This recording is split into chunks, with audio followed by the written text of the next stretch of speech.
Welcome to Marketing Momentum on the Rise, the show where we burn off the noise, fix what's broken in your growth engine, and rebuild with clarity.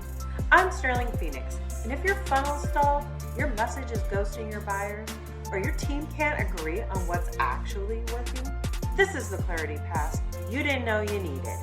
Let's go. Today, we're breaking down the obsession with quick wins.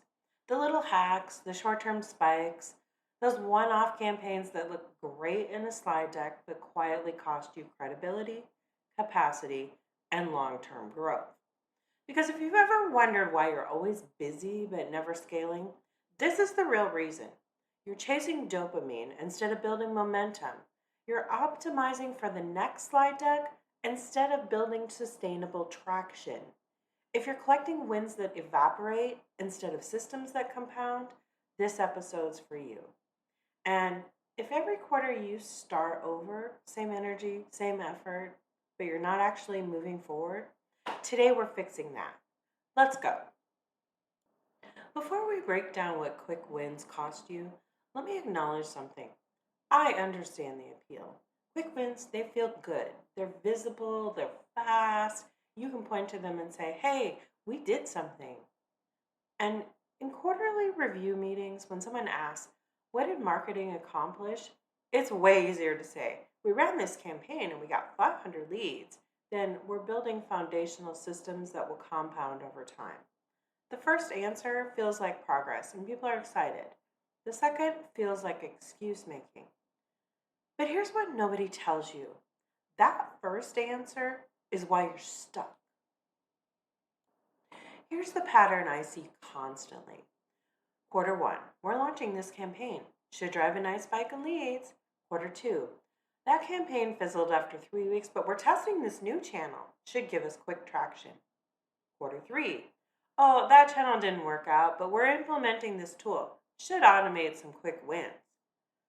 Quarter 4, oh, well, that tool didn't deliver, but we got this new offer. Should create some urgency. And then the cycle repeats. Different tactics, same chase, no compounding. That's the quick win addiction, and it's bleeding you dry. Now, let's break down what chasing quick wins is actually costing you. There are 4 costs. Most of them are invisible until you stop and look. The first one, quick wins hijack attention from what actually builds growth. They feel productive because they're fast and visible. A campaign that bumps leads for a week, a discount that spikes sales for 3 days, a vanity integration that demos really well but delivers nothing. And every time one of those wins shows up, it gets celebrated, it gets reported, it gets replicated. Meanwhile, the work that actually compounds, fixing churn, building authority, refining your core offer, well, they get ignored. Because here's what happens when your team spends months chasing dopamine hits. The real work doesn't get done. You're not fixing the reason 30% of the customers churn in month 6. You're not building content that actually answers questions every buyer has. You're also not refining your positioning so it actually differentiates you. You're not systemizing the sales process so those leads don't stall. And all that work, it's hard. It's slow. It doesn't produce slide-worthy results in a week. So it gets deprioritized in favor of the next quick win. And that's how you stay busy but never scale. And here's what makes this especially expensive. Systems compound. Quick wins don't. If you spend 3 months building a retention system that reduces churn from 8% to 5%, well, that improvement compounds every month forward. But if you spend 3 months running one-off campaigns that each spike leads for a week and then fade, you end the quarter exactly where you started. Same effort, radically different outcomes. That's the hidden cost of attention hijacking. Now, the second cost, quick wins eat your credibility. Every time you promise the board or your boss or the client a quick win and it fizzles after a week, you're training them not to trust your forecast. Here's what this looks like. In month 1, you say, this campaign should drive 200 qualified leads. And the actual result is 200 leads, 8 qualified. Month 2, you say, this channel should reduce our cost of acquisition by 20%. Well, the actual result, cost of acquisition, increased by 5%. Month 3, you say this tool should automate 15 hours a week.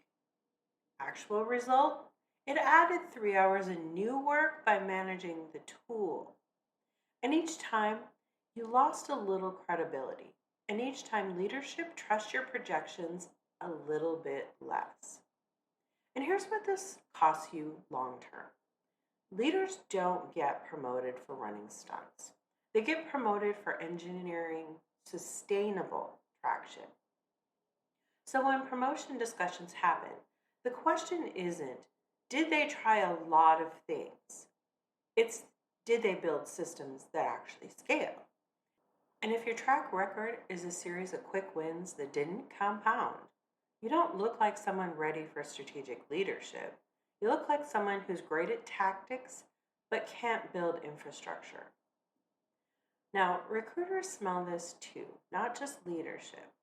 When they go and review your resume and see, oh, I increased leads by 40% through campaign optimization, or drove a 25% spike in conversions with a promotional offer, or launched a new channel resulting in 300 new signups. What they're thinking is, hey, these all sound like one-off spikes. What systems did you build? What scales without you? Quick wins pad a resume. Systems build careers.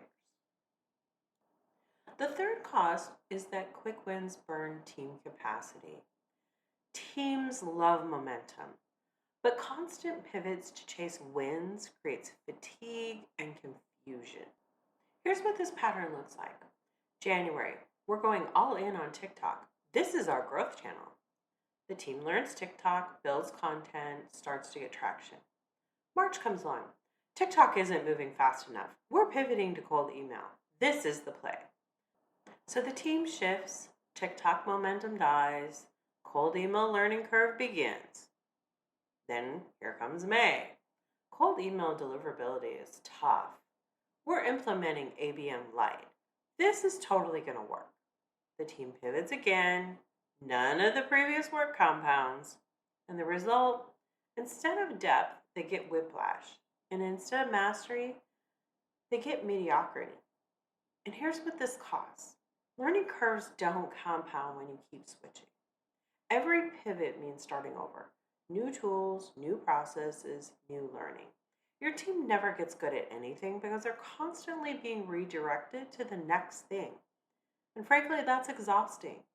Not the healthy exhaustion of hard work paying off, the soul-crushing exhaustion of running in place. This is also how you lose good people. High performers want to build. They want to master something. They want their work to compound. When they're constantly chasing quick wins that evaporate, they disengage. And eventually, they leave for a place where their work builds something that actually lasts. That's expensive. Way more expensive than any single quick win was ever worth. Now the fourth cost, and this one's subtle. Quick wins create dependency on novelty. Once you start chasing quick wins, you need the next one, and the next one, and the next one, because you never build anything that actually compounds. It's like a treadmill. You run a campaign, it creates a spike. The spike fades, so now you need another campaign. You launch a promotion, it drives sales, sales drop back, so you need another promotion. You test a new channel, it works for a month, then saturates, so now you need another channel. You're always running, but you're never building distance because you're just optimizing for spikes instead of sustained elevation. And here's what this creates strategically. You become utterly dependent on finding the next thing, the next channel, the next hack, next tool, the next campaign angle. And that kind of dependency makes you vulnerable because eventually you run out of next things, or the market gets saturated, or your team gets too burned out to actually execute on another next pivot.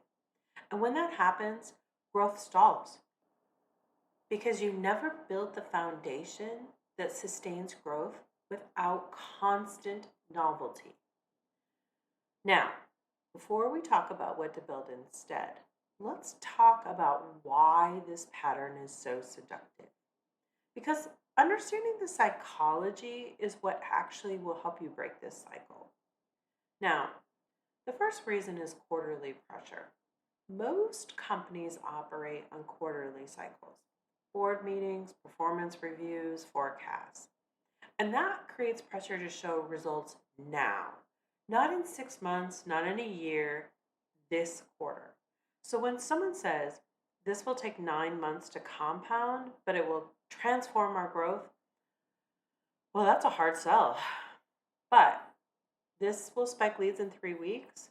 Well, that fits into a quarterly narrative.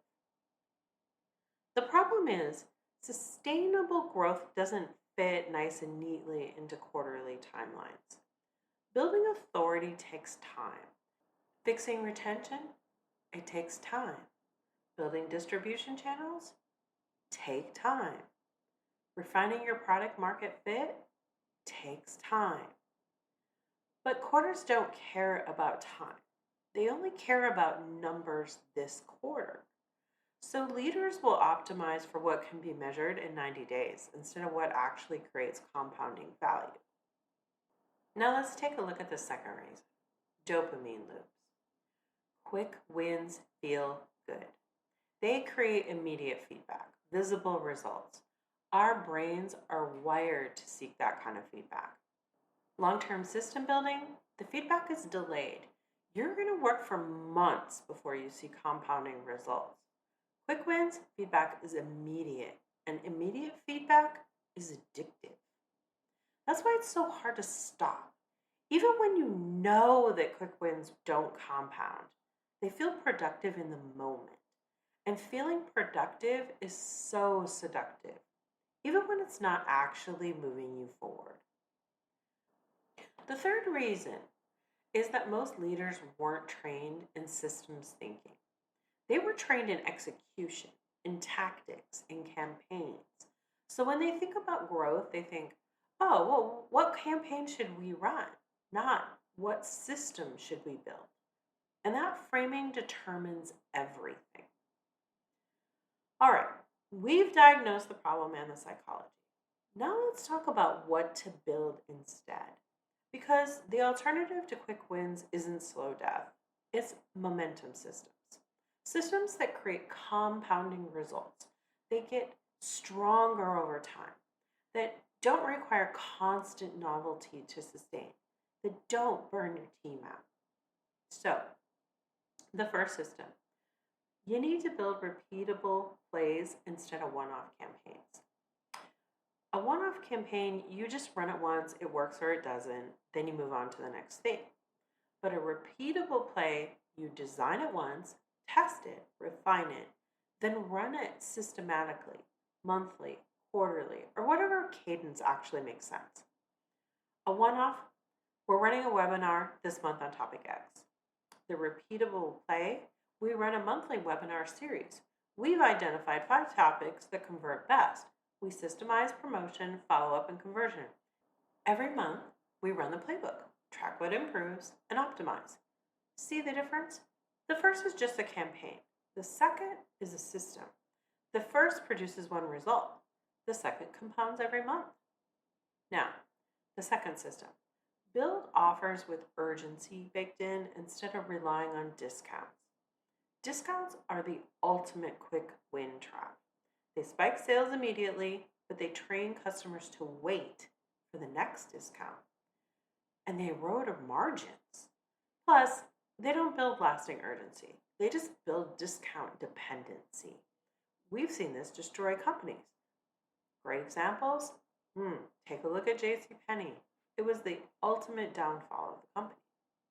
So instead of 20% off this week only, build offers with natural urgency, limited cohort sizes for programs, or seasonal relevance, like tax season for accounting software, or Q4 for sales tools, or create milestone based bonuses. Early adopters get additional features, or time bound guarantees that create decision urgency. The urgency comes from the structure, not some kind of arbitrary discounting. And that creates sustainable conversion without training your market to expect and rely on discounts. Now, the third system, own the buyer's questions and update quarterly instead of producing random content. This is so incredibly important right now. Most content strategies are quick win thinking applied to content. Let's write about trending topic X. Let's create an infographic on Y. Let's do a video series on Z. Those are reactive and scattered, and none of it compounds because there's no strategic through line. Instead, you need to build an actual content system. You identify the 10 to 15 questions every buyer asks before purchasing in your category. Then you create definitive answers to each question, not blog posts, definitive guides, frameworks, or resources. Step 3, you update them quarterly based on market shifts, competitive changes, customer feedback. And then you make them discoverable through a combination of SEO, sales enablement, and email nurture. This compounds because the content addresses evergreen questions, so it doesn't expire. Updates keep it relevant without starting from scratch, and every piece builds on the others, creating a knowledge ecosystem. Sales can use it to accelerate deals instead of just marketing using it to generate traffic. Now that's a system, not a campaign. Now the fourth system. Implement AI automation where it demonstratively cuts costs or shortens cycle time. Do not do AI for the sake of AI. AI only as system infrastructure. AI is the new frontier for quick win thinking. Let's implement this AI tool. It's going to be a game changer. Ugh. But without clear systems thinking, it just becomes another shiny object that creates more work instead of eliminating it. So, instead, you need to identify the bottleneck. Where is time or money really being wasted repeatedly? Then you need to design the system and figure out how should this process work if it were optimized. Then you layer in AI where it accelerates. Use AI to automate the repetitive parts, provide decision support, or compress timelines. And then you need to measure obsessively. Track whether it's actually reducing costs or cycle time. If after 60 days it's not working, you need to adjust or cut it. Here's a great example. If you're using quick win thinking, you go, oh, let's write AI to create all of our social posts. If you're using systems thinking, you say, our sales team spends 8 hours a week manually researching accounts. Let's implement AI that actually aggregates intent signals and provides account intelligence automatically. The target is to reduce research time to 2 hours while improving your targeting accuracy. The first one's theater. The other is actually infrastructure. Now, let's talk about how to actually make this transition without completely blowing up your current operations. So, step 1. First, you need to audit your last 3 quarters of activity. For every initiative, you need to ask, first, did this increase the cost of acquisition or reduce it? Did this build lasting authority or just create a temporary spike? Did this free the team capacity or burn it to the ground? And is this still producing results or did it completely evaporate? Most of what you call wins are going to fail this audit. They spiked something temporarily, then they faded, and they left nothing lasting behind. That's not a judgment. That's just data. And data is what tells you how to make better decisions going forward. Step 2 is you need to pick one system to build. Don't try to build 4 systems at once. Just pick one, the one that has the biggest potential impact or the biggest current pain point. Maybe it's we're going to build a repeatable webinar play, or we're going to own the top 10 buyer questions with definitive content, or we're going to implement AI to cut our sales research time by 70%. Pick one system and go full in on your commitment. Now, step 3, you need to design for compounding, not spikes. You need to ask, will this get better the longer we run it? Will this build on itself over time? And will this create assets or capabilities we can leverage repeatedly? If the answer is yes, then you're building a system. If the answer is no, you're just building another campaign. Now, step 4, you need to commit for a bare minimum of 2 quarters. It's the hardest part. Systems take time to show compounding. If you bail after 6 weeks because it's not working, you're never going to escape the quick win trap. You need to track different metrics, not did this produce immediate results, but is the trend improving? Are we building capabilities? Are we seeing compounding? Quarter 1 might show modest results, and quarter 2 probably will show you acceleration. But quarter 3 is where compounding becomes undeniable. But you have to stay in it long enough to see that curve. Now, part 5. How to sell this shift to stakeholders that are used to quick wins. First, don't lead it with we need to be more patient. Lead with our current approach creates dependency on novelty. That's a strategic risk.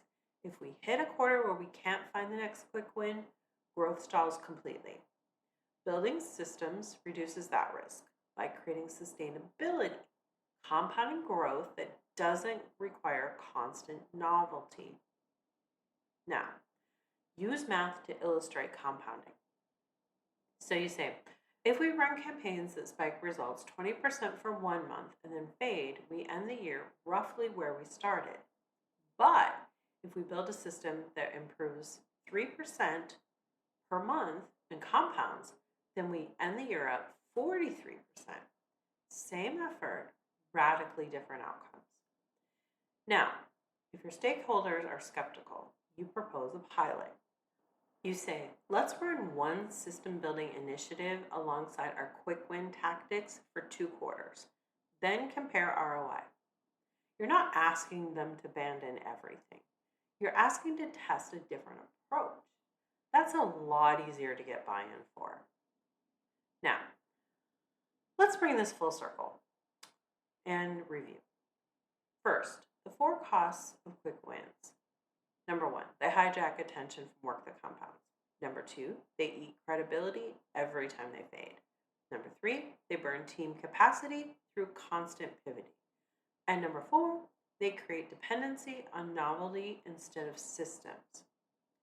Why we chase them? Quarterly pressure for immediate results, dopamine loops from fast feedback, and a lack of systems thinking training. Now here's what to build instead. Momentum systems. Repeatable plays that run systematically. Offers with built-in urgency, not discount dependency. Content that owns buyer questions, that gets updated quarterly. And AI automation where it cuts demonstrable costs or cycle time. Now, here's how to transition. Audit your current wins. Most are going to fail the test. Pick one system to build. Design for compounding, not spikes. Commit for a minimum of 2 quarters, preferably 3. And sell stakeholders on risk mitigation and compound math. So, here's your move this week. Audit your last 3 quick wins. Be specific. For each one, ask, Did it reduce customer acquisition cost or increase it? Did it build lasting authority or just create a temporary buzz? Did it free capacity or burn it? Is it still producing results 6 months later? If the answers are no, you just identified the pattern. Then make one swap. Replace one quick win initiative this quarter with one system that compounds. Not 5 systems, just one. Pick the one with the clearest path to compounding results. Design it, commit to it for 2 quarters, measure whether it's building momentum that actually lasts. That's how you break the cycle. Here's the one thing I really want you to remember. Quick wins are not free. They cost you growth, credibility, and capacity. And every time you chase a spike, you're trading compounding for dopamine. Every time you pivot to that next thing, you're starting over instead of building on. So stop playing for dopamine and start building systems that will outlast you. Systems get stronger over time. Systems that compound. Systems that create momentum that actually lasts. That's not slower. That's smarter. And that's how you build sustainable growth instead of quarterly theater. Thanks for listening to The Rise. Now take a moment and subscribe, and I'll see you next time. Clarity, momentum, no burnout. That's The Rise.